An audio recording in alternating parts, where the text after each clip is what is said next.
Hello. So today we are going to start a new topic which is related to bailment. What is the topic? The topic is named as pledge. Now what is pledge? We are going to discuss about pledge. Okay, let's have an example. A borrowed ₹100 from B and gave his cycle as a security for the repayment of the amount, in the condition that if A pays back to B, he will get his cycle back. It is called the contract of pledge. Okay,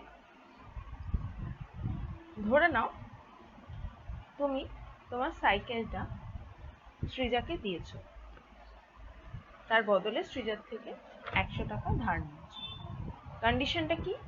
যখন তুমি 100 টাকাটা ফেরত দেবে তখনই তুমি সাইকেলটা ফেরত দেবে। আদারওয়াইজ কি হবে? সাইকেলটা কি সৃজা রেখে দিতে পারে? ইয়েস, সাইকেলটা সৃজা রেখে দিতে পারে। সাইকেলটা কি সৃজা বেচে দিতে পারে? ইয়েস, সাইকেলটা সৃজা বেচেও দিতে পারে। তাহলে it is your duty to pay back that particular 100 rupees. মর্টগেজও কাইন্ড অফ সিকিউরিটি, কিন্তু মর্টগেজে আমরা পরে আসছি।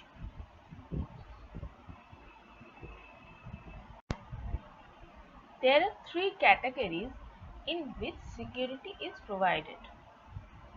তিনটে ক্যাটাগরির জিনিস আছে যেটা সিকিউরিটি দেওয়া হয়। ওয়ান হচ্ছে লিয়েন, সেকেন্ড হচ্ছে mortgage, and the third item is pledge. Lien কি? কালকেই আমি তোমায় বলছিলাম লিয়েন কি, যে যদি বেলমেন্টে কোনো একটা জিনিস আমি দিলাম, সেই জিনিসটা নেয়ার সময় আমি টাকা দিচ্ছি না, that is not a gratuitous bailment, that is non gratuitous bailment. তো সেই ক্ষেত্রে টাকা দিয়ে তবেই আমি জিনিসটা নিতে পারবো, যতক্ষণ না আমি টাকা দিচ্ছি ততক্ষণ জিনিসটা আটকে রাখা। কে আটকে রাখছে? বেলার আটকে রাখছে না বেলি? কে বেলমেন্ট করে? বেলার। বেলমেন্টে দেয় হচ্ছে বেলার। আর তাহলে বেলি আটকে রাখছে। বেলির কাছে আমি একটা ঘড়ি সারাতে দিয়েছি, তার বদলে ঘড়িটা সারিয়ে দিলে বেলিকে কিছু টাকা দেবো। তাহলে আমার ঘড়িটার পজিশন ট্রান্সফার হয়েছে, পজিশন ট্রান্সফার হয়ে এখন সেটা বেলির কাছে আছে। তাহলে ওই পজিশনে বেলি ঘড়িটাকে আটকে রেখেছে। যতক্ষণ না টাকা দিচ্ছি ততক্ষণ পর্যন্ত বেলি ওই ঘড়িটাকে আটকে রাখতে পারে। That is Leyen. মর্টগেজ কি? আমার বাড়ি আছে একটা, আমি ব্যাংক থেকে লোন নেব, আমি বাড়িটা ব্যাংকের কাছে জমা দিয়েছি। বাড়িটা পকেটে করে তুলে নিয়ে গিয়ে আমি ব্যাংকে জমা দিয়েছি, বলছি এই না আমার পকেট থেকে বাড়ি বের করে দিলাম, রাখো। তাহলে বাড়িটা কি প্রপার্টি? Immovable property. আর সাইকেলটা সৃজাকে আমি দিয়ে এসেছি, সাইকেলটা কি প্রপার্টি? সাইকেলটা মুভেবল প্রপার্টি। তাহলে কোন প্রপার্টির ক্ষেত্রে মর্টগেজ হলো, কোন প্রপার্টির ক্ষেত্রে প্লেজ হলো? ইমুভেবল প্রপার্টির ক্ষেত্রে হলে সিকিউরিটিটা দ্যাট ইজ মর্টগেজ, আর যদি সেটা মুভেবল প্রপার্টির ক্ষেত্রে হয় সেটা হয়ে গেল pledge. Pledge is one kind of bailment. তাহলে প্লেজ আর বেলমেন্ট আলাদা হলো কেন? প্লেজ আর বেলমেন্ট আলাদা হলো এই কারণে, কারণ কি প্লেজের ক্ষেত্রে আমার পজিশন ট্রান্সফার হচ্ছে, বেলমেন্টের ক্ষেত্রেও হচ্ছে। প্লেজের ক্ষেত্রে আমি জিনিসটা ফেরত নেওয়ার সময় আমাকে টাকাটা দিতে হবে, বেলমেন্টে না দিলেও চলতো। যদি নন গ্র্যাটিটিউয়াস বেলমেন্ট হয় কোনো টাকা পয়সা লাগবে না। প্লেজের ক্ষেত্রে আমার জিনিসটা, হ্যাঁ গ্র্যাটিটিউয়াস হলে টাকা লাগবে না। যদি প্লেজের ক্ষেত্রে আমার জিনিসটা আমি টাকা ফেরত না দেওয়ার ক্ষেত্রে, ফেরত না দিলে অপরপক্ষ সেটা বেচে দিতে পারে। বেলমেন্টের ক্ষেত্রে কিন্তু এরকম কোনো অধিকার নেই।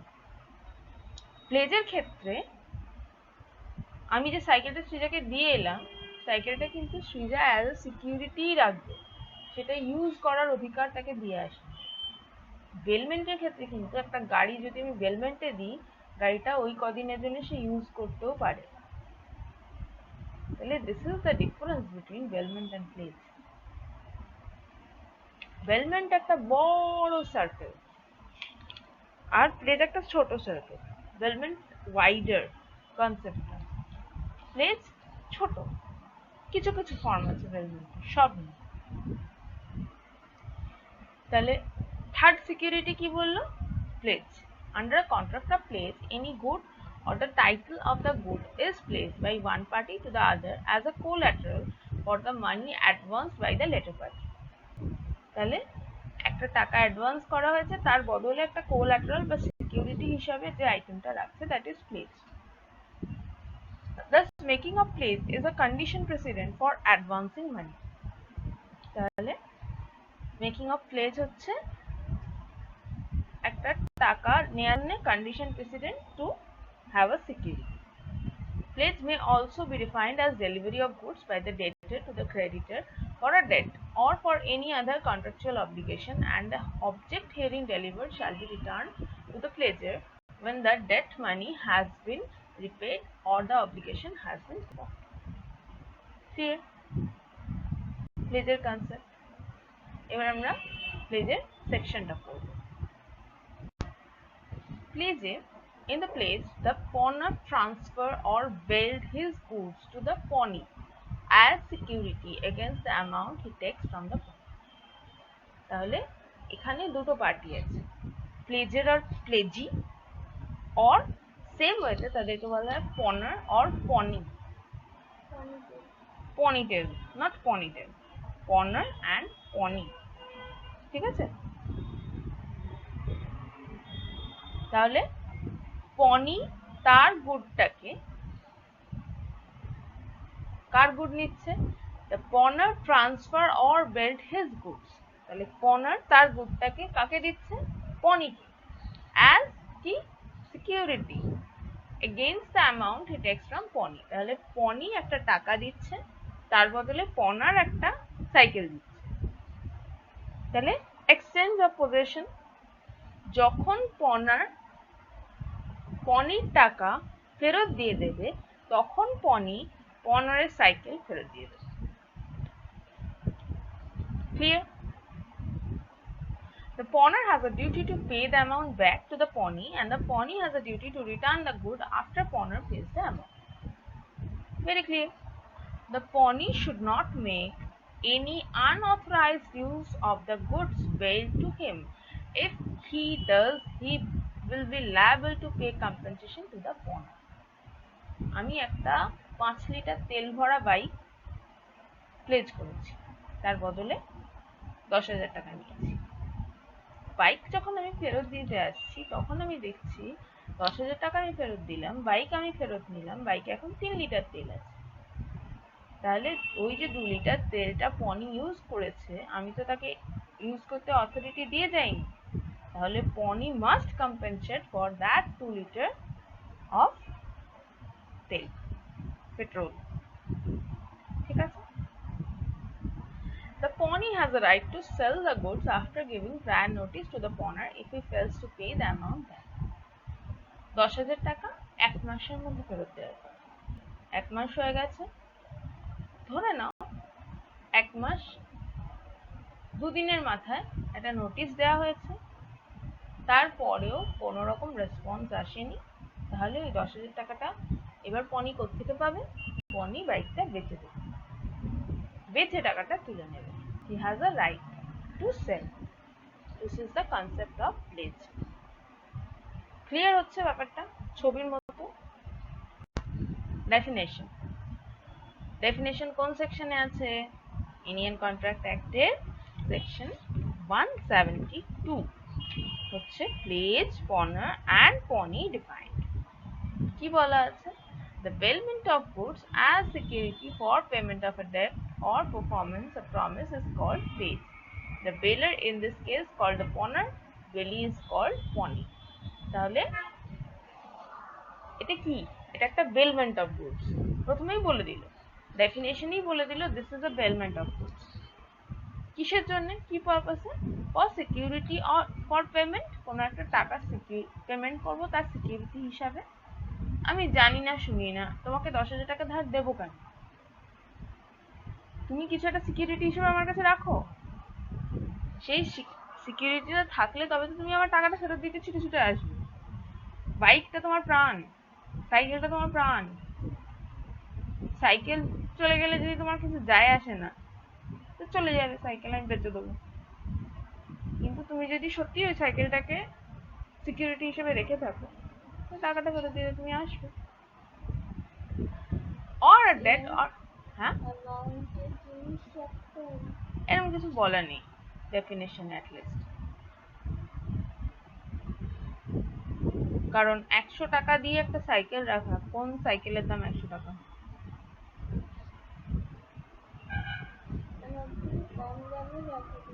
কম দামি রাখা।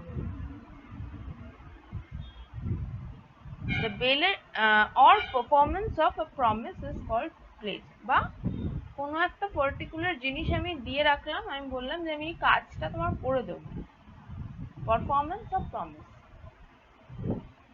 সেই পারফরমেন্সটা করলে তবে আমি ওটা ফেরত পাবো, দ্যাট ইজ কল্ড প্লেজ। আর এখানে বেলারকে বলা হয় পনার, আর বেলিকে বলা হয় পনি বা প্লেজার, প্লেজি। ঠিক আছে,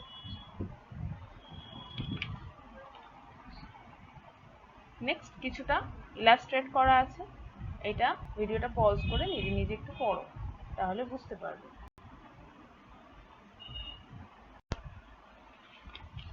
Now comes some of the essentials of pledge।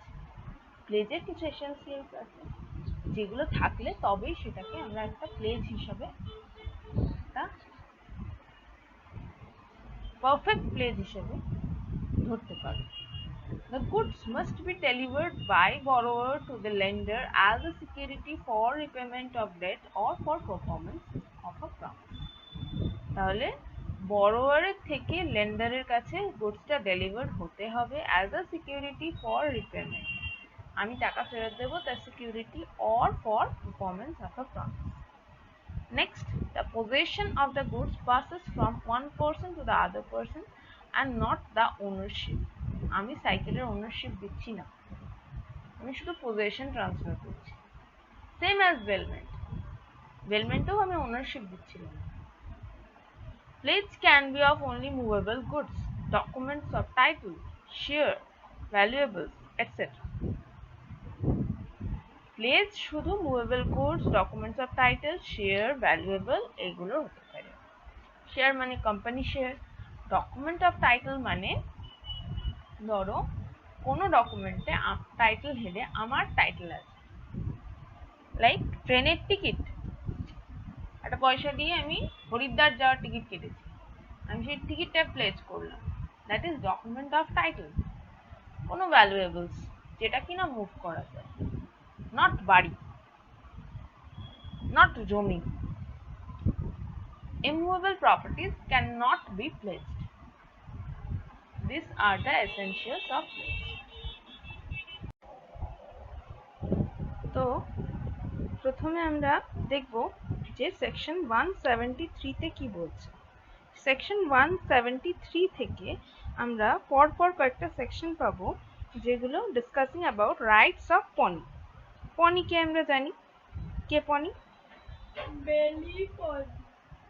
বেলি হচ্ছে পনি, রাইটস অফ পনি। তো ধরে নেওয়া যাক টুম্পা অ্যান্ড সন্স বলে একটা কোম্পানি আছে, তার ওনার হচ্ছে টুম্পা, যে টুম্পা সোনাকে নিয়ে গান হয়েছে। ঠিক আছে, তো টুম্পা বন্ধন ব্যাংকে গিয়ে 1 কোটি টাকা লোন নিল। লোন নিল কার নামে? টুম্পা অ্যান্ড সন্স এর নামে। এবার বন্ধন ব্যাংক ওকে লোন দেবে কেন? তার বদলে ওকে কিছু জমা রাখতে হবে, দ্যাট ইজ প্লেজ হিয়ার। তাহলে প্লেজ হিসাবে টুম্পা অ্যান্ড সন্স তার সমস্ত শেয়ার্স গুলো জমা রাখলো বন্ধন ব্যাংকের কাছে। তো যখন 1 কোটি টাকা ফেরত দেবে তখন ওর শেয়ার্স গুলো ফেরত দেবে। তাহলে প্রথম সেকশন 173 টায় কি লেখা রয়েছে? যে রাইট টু কি? রাইট টু রিটেন, তাই তো? Pawn is right of retainer. তাহলে এখানে পনি কে? বন্ধন ব্যাংক। আর পনার কে? Tumpa and sons. তাহলে টুম্পা 1 কোটি টাকা বন্ধন ব্যাংকের কাছ থেকে নিয়েছে, তাহলে বন্ধন ব্যাংক বা পনির রাইট কি? শেয়ারগুলো রিটেন করে রাখা যতক্ষণ না 1 কোটি টাকা ফেরত দেয়। সেকশন 173 এখানে শেষ হয়ে যায়, যখন ফেরত দিচ্ছে তখন ও ফেরত দিয়ে দিচ্ছে, টাকা ফেরত দিচ্ছে, ও ফেরত দিয়ে দিচ্ছে। এবার 173 এর একটা ছোট সেকশন, ভাই সেকশন আছে, সেটা হচ্ছে 174।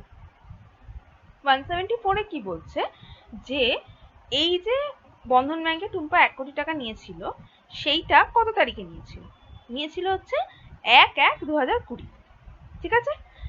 নেক্সট 1/6/2020 টুম্পা আবার বন্ধন ব্যাংক থেকে 50 লাখ টাকা নিল, আরেকটা লোন। 1/11/2020 টুম্পা আবার বন্ধন ব্যাংক থেকে আরেকটা লোন নিল 25 লাখ টাকা। টুম্পা বন্ধন ব্যাংকের প্রথম লোনটা তো ফেরত দিয়ে দিয়েছে, কিন্তু পরবর্তী লোনগুলো এখনো ফেরত দেয়নি। তো বন্ধন ব্যাংক কি ওর সেই শেয়ারগুলো আটকে রাখতে পারে যেগুলো প্রথমবারে প্লেজ দিয়েছিল? ইয়েস, বন্ধন ব্যাংকের কাছে রাইট রয়েছে। কি রাইট? রাইট হচ্ছে in case of subsequent advances, যদি সাবসিকুয়েন্টলি আরো কিছু টাকা অ্যাডভান্স নেয় তাহলে ওই প্রথম শেয়ারটাকে আটকে দেওয়ার রাইট রয়েছে। কখন আটকাতে পারবে না? যদি কন্ট্রাক্টে এক্সপ্রেসলি বলা থাকে এই প্লেসটার জন্য এই শেয়ারটা আমি জমা দিলাম, এই প্লেসটা জমা ফেরত দেওয়া হয়ে গেলে এই শেয়ারটা তোমায় ফেরত দিতে হবে, অন্য কোনো সাবসিকুয়েন্টের জন্য তুমি এটাকে আটকাতে পারবে না। কিন্তু যদি কন্ট্রাক্টে বলা না থাকে তাহলে পারবে? ইয়েস, তাহলে পারবে।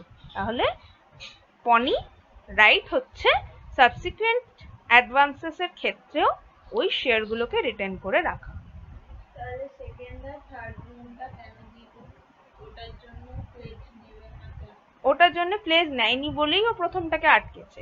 এবার ধরে নাও যে সেকেন্ড অ্যান্ড থার্ড লোনটা নিয়েছে আগেই, সেকেন্ড অ্যান্ড থার্ড লোনটা নেয়ার পরে ও 1 কোটি টাকাটা ফেরত দিয়েছে, ফার্স্ট লোনটা ফেরত দিয়েছে। এবার ওর কাছে তো শেয়ারগুলো জমাই আছে, ও শেয়ারগুলোর ভিত্তিতেই দিয়ে দিয়েছে, ও আর কোনো কিছু চায়নি, কারণ আমি তোমার এখন জেনে গেছি, আমি তোমার কাছে আর নতুন কিছু চাইছি না। এবার 1 কোটি টাকাটা তো ও ফেরত দিয়েছে। এবার যদি ও এইটা ফেরত দিয়ে দেয়, এবার এই টাকাগুলো ফেরত না পায়, সেকেন্ড অ্যান্ড থার্ড লোনটা ফেরত না পায়, তখন কি হবে? ওই জন্যে পনিকে রাইট দেওয়া হলো যে যতক্ষণ না পুরোটা ফেরত পাচ্ছে ততক্ষণ তুমি আটকে রাখতে পারো, unless there is a contract to the contract, ঠিক আছে। তাহলে 173 174 দুটো ভাই ভাই সেকশন ক্লিয়ার হয়ে গেল। নেক্সট সেকশন কি? 175। যদি ধরো কোনো এক্সট্রা অর্ডিনারি এক্সপেন্স হয়ে থাকে পনির, তাহলে সেইটা কি সে ফেরত পেতে পারে? ইয়েস, ফেরত পেতে পারে। এবার আমাদের বুঝতে হবে এক্সট্রা অর্ডিনারি এক্সপেন্স কখন হয়। একটা আমরা ভাবতে পারি যে ধরো গ্যারাজে রাখতে হয়েছে একটা বাইক, গ্যারাজের টাকাটা দিতে হবে, সেই টাকাটা এক্সট্রা অর্ডিনারি এক্সপেন্সেস। কিংবা ধরে নাও যে আলুর ব্যবসায়ী, আলুর তার যে ফলন হয়েছে সেই আলুগুলোকে বন্ধক রেখে সে কিছু টাকা নিচ্ছে।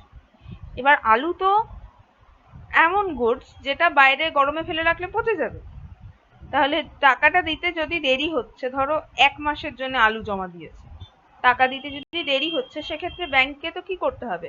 ব্যাংকে টাকা ওই আলুগুলোকে একটা হিম ঘরে রাখতে হবে, তাই তো? তার তো একটা ভাড়া দিতে হবে, তাহলে that is extra ordinary expenses, সেইটা ফেরত চাইতে পারে, চাওয়ার রাইট রয়েছে তার কাছে। কিন্তু ক্যান রিটেন দ্য গুডস, আলুগুলো কি রেখে দিতে পারে? না, এখানে তার আর রিটার্ন করার অধিকার রইল না, টাকা চাওয়ার অধিকার রইল কিন্তু রিটার্ন করতে পারছে না। This is section 175। 176 কি বলছে? Pawn is right where pawnor makes default, মানে পনার যদি ফেরত টাকা না দিতে পারে তাহলে পনির কি কি রাইট? 1 নম্বর রাইট, পনি ক্যান সু, পনারকে সু করতে পারে। দ্বিতীয় right, can sell the pledged item. তাহলে পনিকে এখানে দুটো রাইট দেওয়া হলো, একটা হচ্ছে ক্যান সু আর একটা হচ্ছে ক্যান সেল। এবার সেল করে ধরো যে অ্যামাউন্টটা ও দিয়েছিল, এই যে in the proceeds of such sale are less than the amount due in respect of the debt or promise, the pawners still liable to pay the balance. If the proceeds of the sale are greater than the amount so due, the pawnee shall pay over the surplus to the pawner. তাহলে ধরো একটা bike placed item, তার জন্য দিয়েছিল 5,000 টাকা, ঠিক আছে। তাহলে 5,000 টাকার থেকে বাইকের দাম বেশি, সেল করে পেলো হচ্ছে 10,000 টাকা। তাহলে 10,000 টাকার 5,000 টাকা সে নিজে নিয়ে নিল, 5,000 টাকা সে পনারকে ফেরত দিয়ে দেবে। এই বাইক হচ্ছে সেল করে পেলো 10,000 টাকা, কিন্তু দিয়েছিল 15,000 টাকা। তাহলে যে 5,000 টাকা কম পড়ছে, still he can claim from Poner that particular amount. বেশি হলে ফেরত দেবে, কম হলে চেয়ে নেবে। ঠিক আছে, ক্লিয়ার? This is section 176। তাহলে রাইটস অফ পনিতে আমরা বই থেকে দেখে দেখে আবার পড়বো। রাইট টু রিটেন একটা আছে, আর right to retain for subsequent advances. তাহলে সাবসিকুয়েন্ট অ্যাডভান্সেস এর ক্ষেত্রে কি, gets right of retain over goods for subsequent advance also. Subsequent অ্যাডভান্সের ক্ষেত্রেও সে রাইট হিসাবে ধরে রাখতে পারে প্লেসড গুডটা। আর right to extraordinary expenses can only sue for their recovery, no right to retain. আর হচ্ছে যদি ডিফল্ট করে তাহলে কি করতে পারে, সু করতে পারে অ্যান্ড কি করতে পারে, সেল করতে পারে প্লেসড আইটেমটাকে। ঠিক আছে, ক্লিয়ার?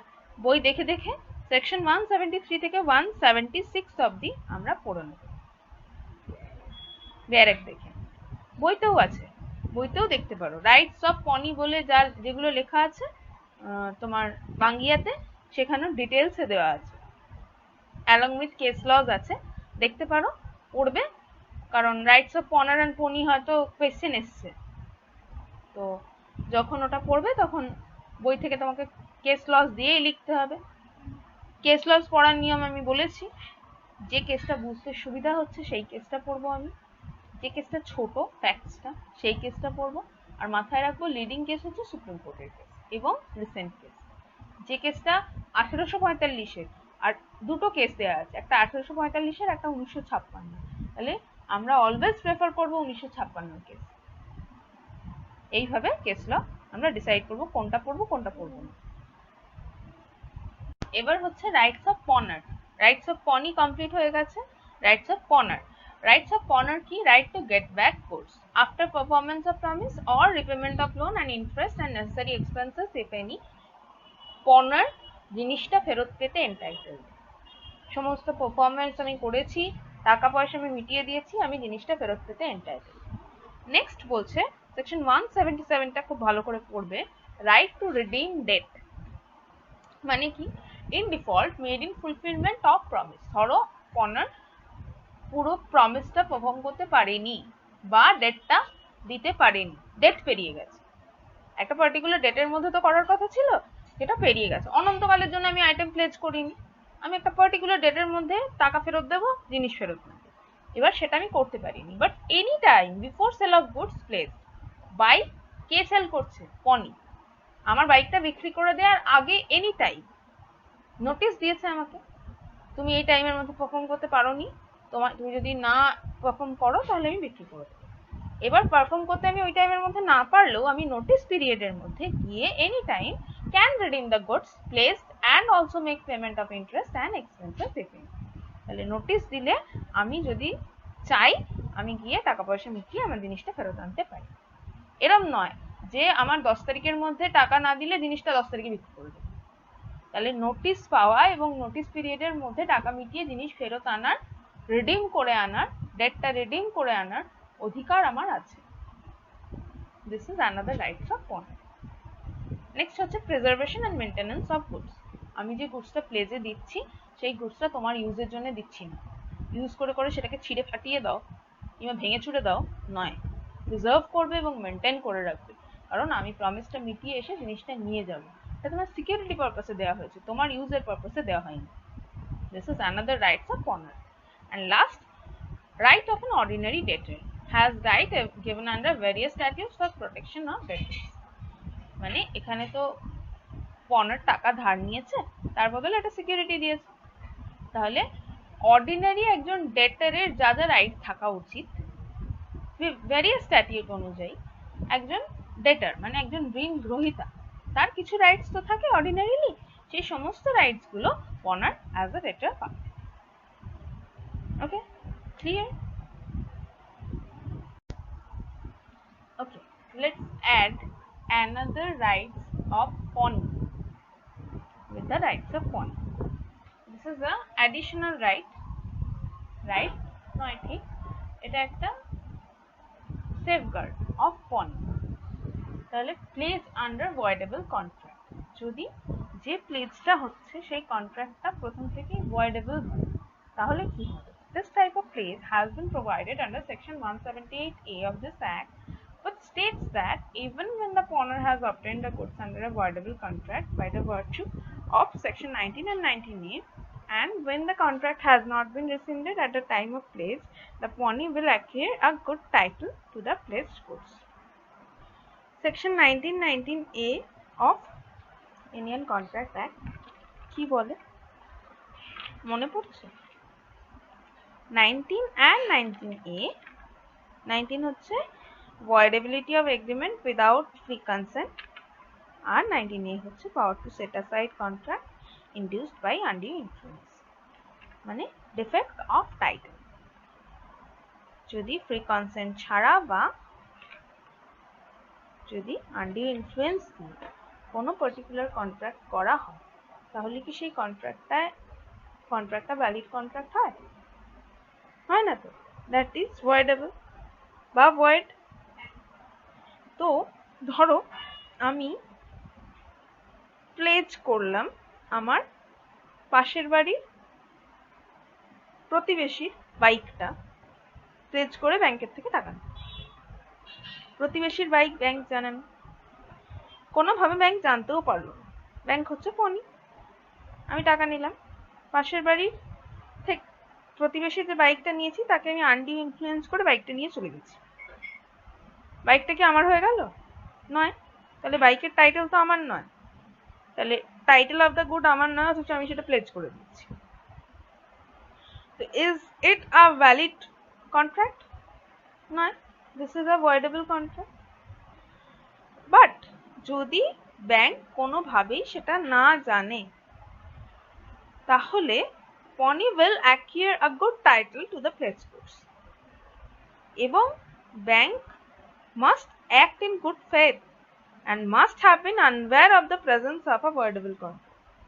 তাহলে ব্যাংকে বা পনিকে গুড ফেথে বিশ্বাস করতে হবে যে এটা পনারের বাইক, এবং কোনো রকম ভনক লাগা চলবে না যে এখানে একটা voidable contract হয়ে আছে, ফ্রি কনসেন্ট নেই, যে বাইকটা নিয়ে এসছে সেই বাইকটা জোরজার করে তুলে নিয়ে এসছে। সেই ক্ষেত্রে ব্যাংকের কাছে রাইট আছে, যদি সে বাইকটা বিক্রি করে দেয় টাকা ফেরত না দিলে, তাহলে তার ওপর কোনো দোষ বর্তাবে ব্যাংকের ওপর। ব্যাংক যদি জানতো যে এটা একটা ভয়েডেবল কন্ট্রাক্ট, তাহলে তার দেয়াই উচিত ছিল না টাকা, সিকিউরিটি হিসেবে ওটা রাখাই উচিত ছিল না। কিন্তু এবার টাকা ফেরত দেয়নি, তাহলে ব্যাংক কি ওটা বিক্রি করতে পারবে? ইয়েস, ব্যাংক বিক্রি করতে পারবে যদি ব্যাংক মাস্ট অ্যাক্ট, মানে pawnee must act in a good faith, must have been unaware of the presence of a voidable contract. ঠিক আছে? তাহলে this is a valid place for the কার দিক থেকে, মানে পনি। ঠিক আছে? তাহলে এটা আছে section 178A. Next, pledge when pawner has limited interest. Under section 179, it is provided that a person is eligible to make pledge to the extent to which he has interest in it. Whenever a party to pledge has interest, he has unconditional authority to charge at least that interest. মানে ধরো একটা partnership business, ঠিক আছে? Partnership বিজনেসে 60% তোমার, 60% আমার, sorry 40% আমার, 100%। তাহলে তুমি কি পুরো কোম্পানির সমস্ত শেয়ারগুলো গিয়ে প্লেজে দিতে পারো? তুমি যদি প্লেজ করো শেয়ার দিয়ে এবং প্লেজ করে কিছু টাকা পয়সা নাও, তাহলে তুমি ওই 60%ই দিতে পারো, কারণ তোমার interest 60%. Under section 179, it is provided that a person is eligible to make pledge to that extent, ওই extent অবধি which he has interest in it, যতটা ইন্টারেস্ট তোমার আছে তার বাইরে গিয়ে তুমি করতে পারো। তো this is pawner has limited interest. এই ছিল last two sections of pledge. Now pause the video and read this difference between bailment and pledge. ভালোভাবে দেওয়া আছে, ভালো করে পড়ো। এতক্ষণ ধরে প্লেজ যা যা পড়েছো এবং আগে বেলমেন্টটা পড়েছো, তাতে তোমাদের একটা বেসিক আইডিয়া আছে what is bailment and what is pledge and here is the difference. এবার খাতায় এটা লিখে নেবে বেলমেন্ট অ্যান্ড প্লেজের ডিফারেন্সটা কি। যদি তোমাদের মনে হয় যদি এক্সট্রা কোনো পয়েন্ট অ্যাড করতে চাও, ইউ মে অ্যাড, আর আমাকে একবার দেখিয়ে নেবে।